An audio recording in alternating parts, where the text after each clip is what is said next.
I'm disgusted that we're here today to talk about drug price increases. No one here today has seen the look on a mother's face when she realizes that she can't afford to buy her child's medication.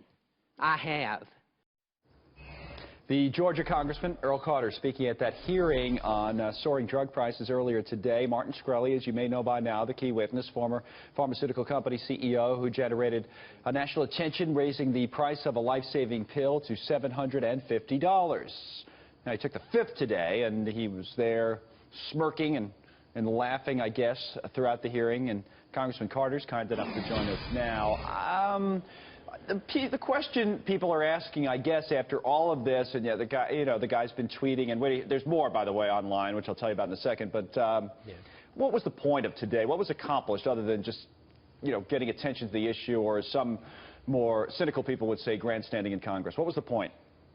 Well, I think the point was to bring to light the fact that there are holes in the system and that the system needs to be reviewed. And particularly we in Congress need to do a better job of, first of all, making sure that the FDA is doing their work and making sure that they're doing their part. Secondly, to increase competition among suppliers. And thirdly, that we have transparency. We need to make sure that we have transparency within our healthcare system. On Twitter, this guy responded afterwards, as I'm sure you know, our tweet of the day, that he said it's hard to accept these imbeciles represent the people in our government. So I won't ask you, Congressman, if you think you're an imbecile, but, I appreciate that. Right. So we're going to let that question go for today. Don't ask my wife either, please. Right. We want to see what she'd have to say.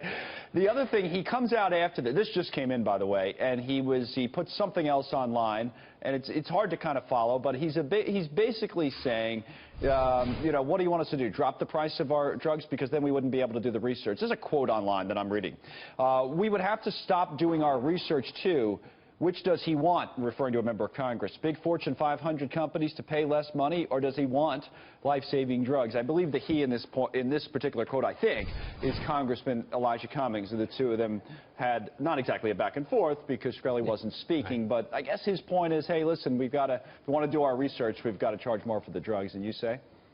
And that would be fine if, indeed, they were putting the profits back into research. But Turing was putting less than 5% of their profits back into research. Okay. Most drug companies put at least 20% back in.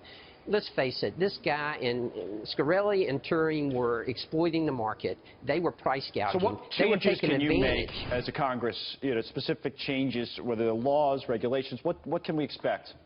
Well, first of all, we can work on the backlog from the FDA. There are about 3,800 applications right now. That needs to be worked on. We can increase competition. Increasing competition in the free market always helps. And second and thirdly, we need transparency. We need transparency of the PBMs, the pharmacy benefit managers, to make sure that they're doing things correctly as well. Just another day on Capitol Hill. Congressman Carter, I'm safely pointing out now, as I've interviewed you for the last few minutes, not an imbecile. Thank you, sir, for coming on.